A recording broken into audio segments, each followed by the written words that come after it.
India Art Fair is upon us. It launches on February 2nd.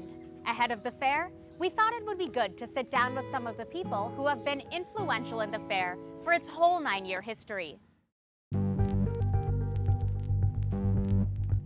During the first weekend of February, dozens of trucks will roll into New Delhi's Okhla neighborhood, unloading thousands of artworks from around the world. Tents are pitched, and rows of galleries bring their best works to the fore, marking both a major commercial weekend for Indian art and the start of the country's cultural calendar. India Art Fair will kick off on February 2nd. Well, the Art Fair is now in its 9th edition. So we're very excited about the range of talks and programming that we have at the Art Fair this year.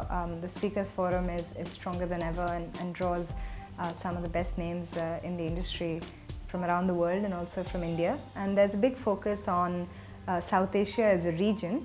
And so there are sessions dedicated to collectors and younger collectors as well. There are sessions dedicated to conversations in the region among South Asian institutions. The sessions dedicated to digital and digital practice coming into the art. We also have various curated walks along certain themes that are there to help people just sort of familiarize themselves. Also for children, specific walks dedicated to, for little children, dedicated to the art projects at the fair. And so they'll go off on this walk and then they'll come to the children's art space where they will actually create their interpretation of certain works. And so it's a fun, interactive kids' place. I think India Art Fair is very, very iconic for what's happened in India with relevance to contemporary art. The first year, people were very, very apprehensive because they said, you know, what's going on, and galleries were not willing to really take the trouble to transport art and, you know, themselves all the way from Bombay to come to Delhi. I remember going there and thinking, wow, I mean, great. So now we have an art fair in India, and I've been watching it very clearly, and some of us have been watching it and hoping that it would only grow. And today you have an art fair in India where everyone, not only from all parts of India, but also globally, are flocking to Delhi to be here for this entire week. The art fair has been growing in international stature, drawing speakers and collectors from major global art institutions, including the Metropolitan Museum of Art and the Museum of Modern Art, both in New York City, and the Tate in London. But 2017 also marks India Art Fair's first year in partnership with MCH Group, the Swiss company behind Art Basel and its several global offshoots. There's a new dialogue emerging that is a regional dialogue. And you know, best practices being exchanged, and together the region of South Asia is really what is getting highlighted, and it sits well with the new MCH thought process of a regional focus, where we're really sort of they're here to support this region in its development and really to elevate this art fair to another sort of global level, but with a very strong focus on the organic DNA of the region.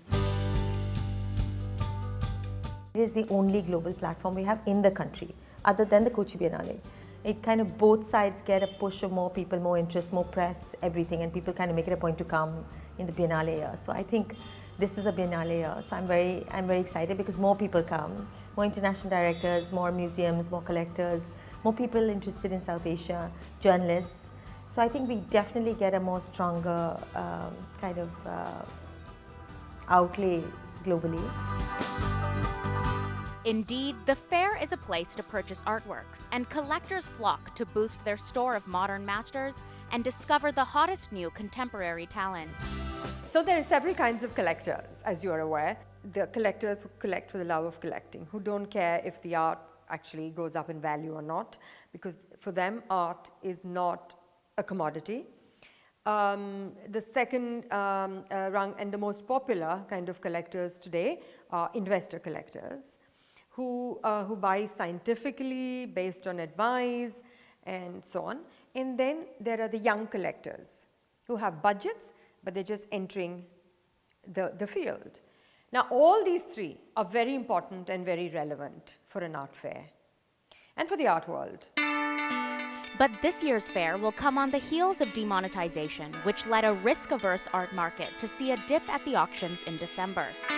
Fairgoers will also be curious to know whether their art investments will be wise after the 2017 budget on February 1st.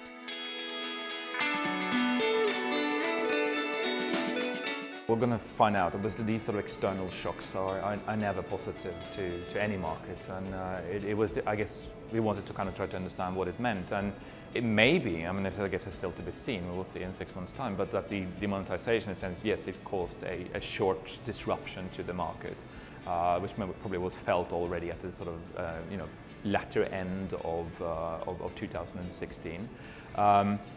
I think this probably, maybe by the summer again, we will see, maybe it's just actually sort of has flushed itself out and in a sense almost maybe instills more credibility back into the market.